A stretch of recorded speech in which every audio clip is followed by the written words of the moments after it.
They can either surrender and disavow boomerism in propaganda videos for NowThis. He is basically blaming him and his entire generation for the way that things are in this country. Or die in the coming revolution.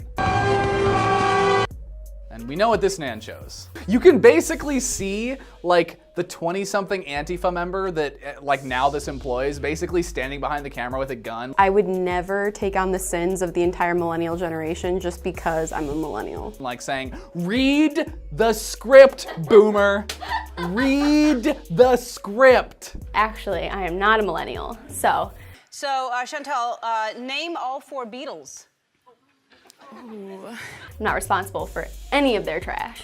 Because of people like me, over 50, whites, especially men, pretty much every awful thing that's happened in the past 20 years happened. The first thing he says when he's talking about his generation is mostly male, white. I love how he just says like, everything that's happened is the fault of the people in charge when it's happened. I mean, if we're talking about ideological failures, that really shouldn't matter at all. Like, well, duh. It's like, of course it's their fault because 50-somethings are always the people who are in charge of a given society.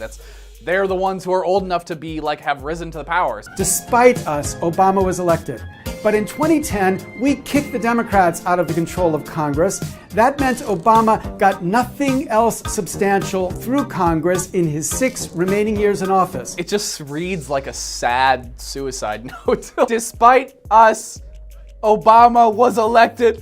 Obama! He's like thinking about his family, like the cameraman's got his like dog and he's gonna shoot the dog if he stops reading the script. Of course, we elected Donald Trump, which meant 2 more Supreme Court justices picked by presidents that didn't even win the popular vote, bringing that total to 4 on this court. That's why people voted for Trump. They wanted those Supreme Court justices. Direct democracy kind of sucks. 51% of the people running everything is not a good way to run things. The election happened, you lost. It's the system's working fine, folks. It's been that way for a long time. Oh wait, I used the word folks. Politicians use it to sound like relatable. And of course, if the 18 to 34-year-olds had voted in the same proportion as the 65-plussers, there would have been no Donald Trump. If there would have been no Donald Trump, there would have been Hillary Clinton.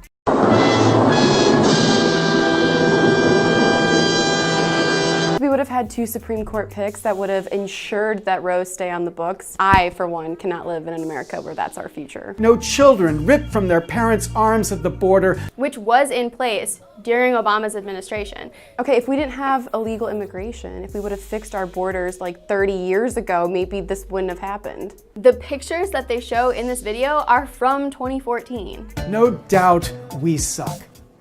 But if you would only vote, then every sucky thing that we would do could be stopped. I agree. I think everybody should vote. I think everyone should be an informed citizen. I think everybody should read the Constitution. This is just sad. This is really just sad. The whole self-hating routine, yet they don't. And that's really not millennials' fault. That's just our population in general. And then you just know